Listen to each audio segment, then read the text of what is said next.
What is up, everybody? Are you so glad that I'm driving to Walmart to get some diapers and you get to come along with me and hear all about my last two weigh-ins? Today I was like, okay, Stephanie, you have tried and failed many times to make a weigh-in update video. And today is the day. If you do not make it today, you're going to get to Friday and it'll be 3 weeks since you've posted a video. Gosh, it's just... Okay, here's the deal.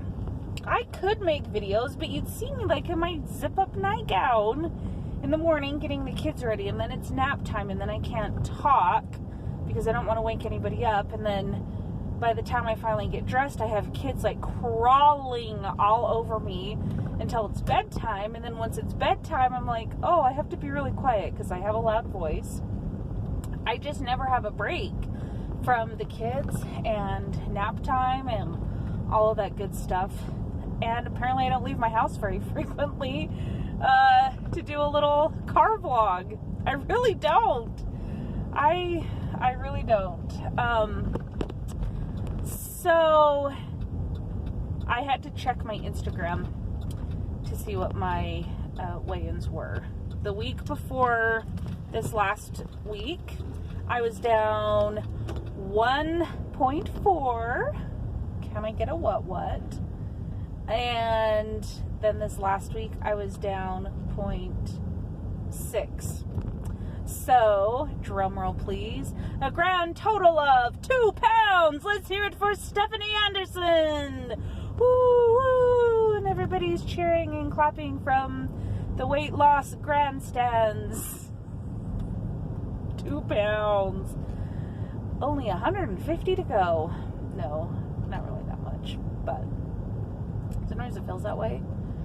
So I've been doing really well with intermittent fasting. It's very easy for me to do intermittent fasting. It is probably the easiest thing, diet, weight loss, health-wise, that I have ever done.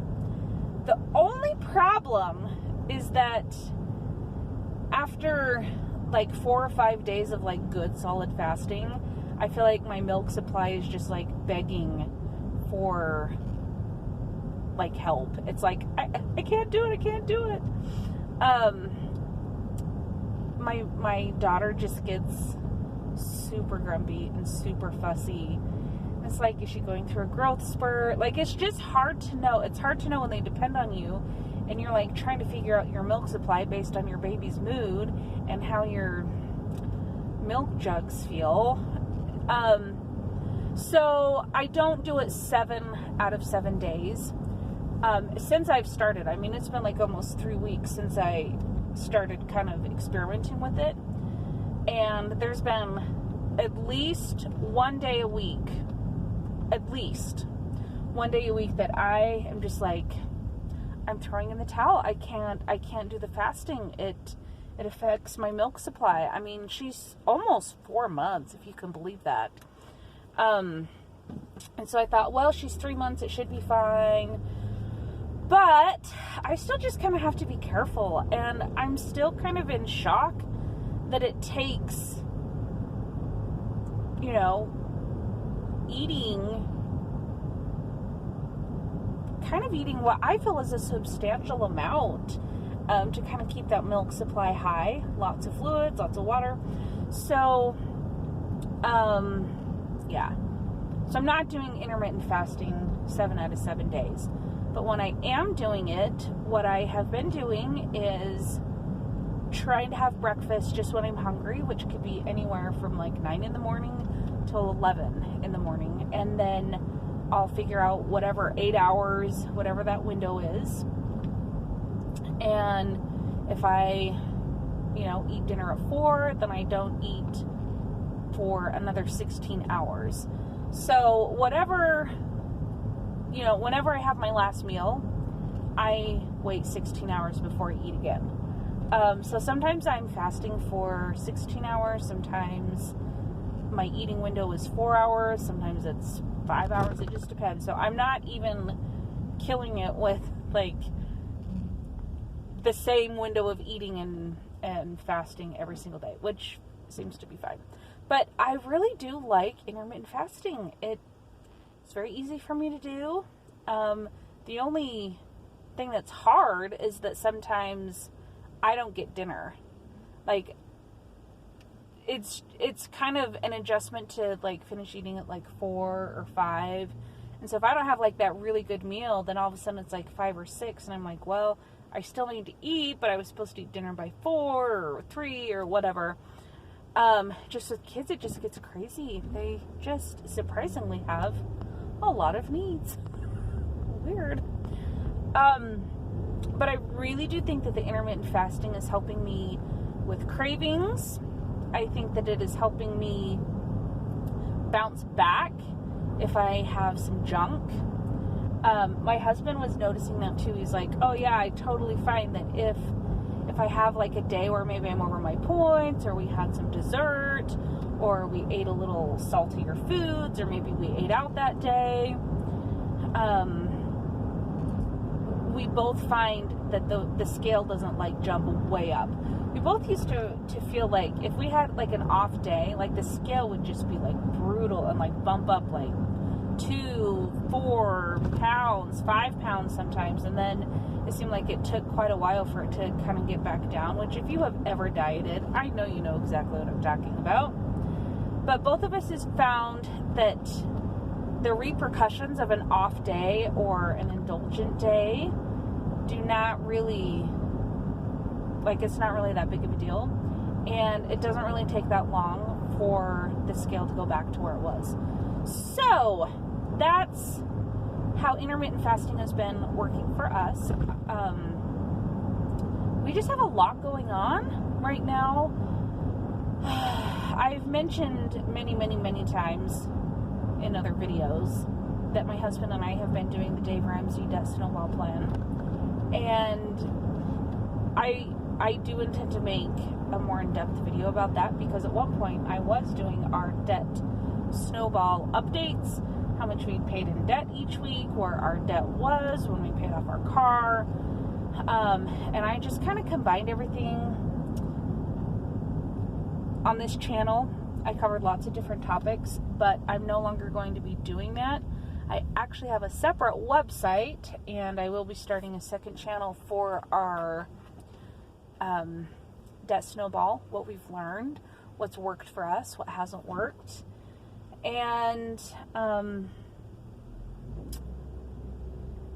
we came to a giant crossroads where I was like, look, the stress that is in our house, in our marriage, in our lives, in everything that we do, every time we swipe a debit card, the tension and the stress that we have been experiencing since we started getting out of debt has gotten to a point where I feel like I am miserable, and it's not that I'm having a hard time not spending money, although sometimes that is really hard when you want something and you have to say no, but just the stress and the tension that it's put between Dan and I, as we have just worked through the disappointment of thinking that we would be further along on our debt snowball than we are. You know, the way that we make extra payments towards our debt is by him getting overtime. So he'll like work his tail off for days and days, and I'm alone with the kids all day, which is really emotionally exhausting. It's very lonely. So I'm living like this lonely life, and he is working his tail off, and then we think that we're going to have like this big amount left over to put towards debt, and something comes up. For example, I get all of the rest of my medical bills after having an emergency C-section, and what does that do? That just derails us a little bit. Maybe we have a birthday, or it's Christmas time or something, you know, that derails us. And the problem that we've discovered is that we haven't budgeted in our true expenses and our true needs. And so we think that every month is going to be about the same, but we don't budget in for the year that, we're going to have, well, now 5 birthdays. Okay, those 5 birthdays, we usually budget $100 for somebody's birthday. That will include whatever we do. So we have a $100 budget. Well, that's $400 a year. Christmas time, same thing. Mother's Day, Father's Day. We have 2 mothers to buy gifts for or send cards to. 2 dads. They're going to have birthdays throughout the year. And we have never budgeted an amount for those over the year, which, we don't budget a whole year's worth of car repairs, oil changes. That every 3 months you're going to need to go get your oil changed. And that's going to cost $30 to $70 depending on, what you get done. Anyway, haircuts, for example, like my husband gets a haircut and my son gets a haircut every 6 weeks. That's $25 with a tip. And so I think that we've just learned so much on this journey. And the crossroads that we came to is like the tension and the stress when we don't make as much progress as we anticipated. Like we set these goals at the beginning of the year. We set these big goals at the beginning of every month, and we don't always meet them. Every once in a while we meet or exceed them, but it just seems like we're never going to get out of debt on the timelines that we've given ourselves. And so then it's like, okay, is it going to take 2 years? Is it going to take 3 years? Is it going to take 4 years? Is it going to take 7 years? Then we start looking at the interest rates on our student loans, and it's really depressing. It's incredibly depressing. So the crossroads that we came to is we either just need to chill out a minute, take a giant chill pill, and refinance our student loans and see if we can get a lower interest rate on those, and just plan on it taking more like 7 years to pay off instead of 2 or 3 years. And just be okay with that and not like obsess and beat ourselves up that we're not hitting these like crazy timelines and all of that, and that we're just going to be in debt longer, and that the byproduct of that is more interest paid on those student loans. Or because the market is hot as lava where we live, and we put more than 20% down on the house that we're in, it just so happens that we have a ton of equity in our house. And we've been in touch with our real estate agent. We have all the numbers. We've talked to people that we trust. We've sought advice from people that we really respect and trust. It just so happens that my brother is a lawyer. My other brother is a city planner, and he has successfully worked through the Debt Snowball program. Dan's brother is like a certified, he doesn't do, I don't know what kind of accounting he does, but he's like a New York City based accountant, and all of these people have given us the same advice, which is, wow, when you look at these numbers, it's kind of a no-brainer, isn't it? I haven't even told you what we're thinking about doing.